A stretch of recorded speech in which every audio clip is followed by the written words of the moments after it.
ഇനി നേരെ പോകുന്നത് പാലക്കാടേക്കാണ്. കാരണം പ്രധാനമന്ത്രി ഇന്ന് പാലക്കാടേക്ക് എത്തുകയാണ്. വലിയൊരു ഗ്രാൻഡ് ഷോ എന്നൊക്കെ പറയുന്ന രീതിയിലാണ് ഇന്നിപ്പോൾ NDAയുടെ പ്രചാരണം അവിടെ തയ്യാറാക്കിയിരിക്കുന്നത് എന്നുള്ള കാര്യങ്ങളാണ് മനസ്സിലാക്കുന്നത്. അപ്പോൾ എത്രത്തോളം അതിന്റെ ഒരു തയ്യാറെടുപ്പുകൾ നടന്നു എന്നൊക്കെ അറിയാം. സാജിദ് അജ്മൽ വിവരങ്ങൾ നൽകും. സാജിദ്, അപ്പോൾ ഒരു തെരഞ്ഞെടുപ്പ് പ്രചാരണം എന്നതിലപ്പുറത്തേക്ക് പാലക്കാടുള്ള സ്ഥാനാർത്ഥികൾ മാത്രമല്ല, മറ്റ് സ്ഥാനാർത്ഥികൾ കൂടി ആ പ്രചാരണ വേദിയിലേക്ക് എത്തുന്നുണ്ട്. ഒരു ഗ്രാൻഡ് ഷോ ആണ് അവിടെ ഇന്ത്യ ഇന്നിപ്പോൾ വിഭാവനം ചെയ്യുന്നത് എന്ന് കൂടെ മനസ്സിലാക്കുന്നുണ്ട്. അപ്പോൾ എപ്പോഴാണ് പ്രധാനമന്ത്രി എത്തുക? അദ്ദേഹത്തിന്റെ കേരളത്തിലെ മറ്റ് പരിപാടികൾ, ഒപ്പം എത്രത്തോളം തയ്യാറെടുപ്പുകളൊക്കെ നടന്നു പാലക്കാട്?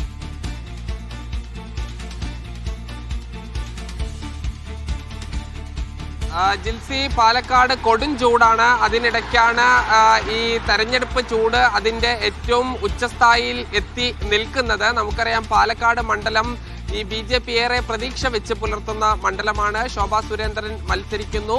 അതിന് ഒരു ഊർജം പകരുക എന്ന ലക്ഷ്യത്തോടു കൂടിയാണ് പ്രധാനമന്ത്രി നരേന്ദ്രമോദി ഇന്ന് ഈ പാലക്കാട് എത്തുന്നത്. അദ്ദേഹം ഉച്ചയ്ക്ക് 2 മണിയോടുകൂടി മേഴ്സി കോളേജ് ഗ്രൗണ്ടിൽ വിമാനം ഇറങ്ങും, ഹെലികോപ്റ്റർ ഇറങ്ങും.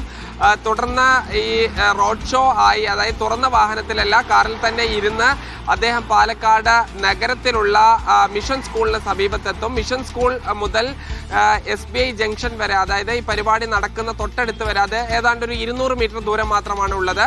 അവിടെ റോഡ് ഷോ സംഘടിപ്പിക്കുകയും ചെയ്യും. പിന്നീട് 2:30 ഈ NDA പ്രവർത്തകരെ അഭിസംബോധന ചെയ്യും. ഇതിനുള്ള ക്രമീകരണങ്ങളാണ് ഒരുക്കിയിരിക്കുന്നത്. പാലക്കാട് മണ്ഡലത്തിലെ സ്ഥാനാർത്ഥി മാത്രമല്ല, പാലക്കാട് ജില്ലയിലെ മുഴുവൻ NDA സ്ഥാനാർത്ഥികളെയും വേദിയിലെത്തിക്കും.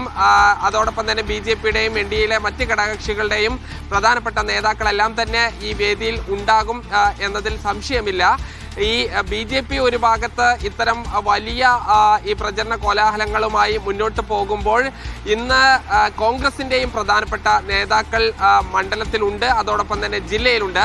ശശി തരൂർ ആദ്യം ഇന്ന് ചിറ്റൂർ മണ്ഡലത്തിലെ പരിപാടിയിൽ പങ്കെടുക്കും. പിന്നീട് കോങ്ങാട് മണ്ഡലത്തിൽ പാലക്കാട് കോഴിക്കോട് ദേശീയപാതയിലെ വിയ്യക്കുറിശി മുതൽ കല്ലടിക്കോട് വരെ ഏതാണ്ട് ഒരു 18 കിലോമീറ്ററോളം ദൂരം റോഡ് ഷോയിൽ പങ്കെടുക്കുകയും ചെയ്യും. പിന്നീട് മണ്ണാർക്കാട് മണ്ഡലത്തിലും പട്ടാമ്പി മണ്ഡലത്തിലും പാലക്കാട് മണ്ഡലത്തിലും ഇപ്പോൾ ഈ KPCC വർക്കിംഗ് പ്രസിഡന്റായി ഷാഫി പറമ്പിലുണ്ട്. ഷാഫി പറമ്പിൽ MP എന്നുള്ളതിനപ്പുറത്ത് ഇപ്പോൾ ഒരു സ്റ്റാർ ക്യാമ്പയിനറാണ്. പാലക്കാടിന്റെ നേരത്തെ MLA ആയിരുന്നു. പക്ഷേ പാലക്കാടിനെ ഉൾപ്പെടെ എല്ലാ മണ്ഡലങ്ങളെയും ഇളക്കി മറിക്കാൻ കഴിവുള്ളൊരു യുവ നേതാവ് കൂടിയായി മാറിയിട്ടുണ്ട്. അങ്ങനെ പാലക്കാട് ഇന്ന് കണ്ണാടിയിൽ വലിയൊരു റോഡ് ഷോ ഷാഫി പറമ്പിലിന്റെ നേതൃത്വത്തിൽ നടക്കുകയും ചെയ്യും. അങ്ങനെ ഈ പരമാവധി ആളെ കൂട്ടാൻ പറ്റുന്ന നേതാക്കളെ കൊണ്ടുവന്നുകൊണ്ടുള്ള വലിയ ഒരു പ്രചരണമാണ് ഓരോ മുന്നണികളും നടത്തുന്നത്.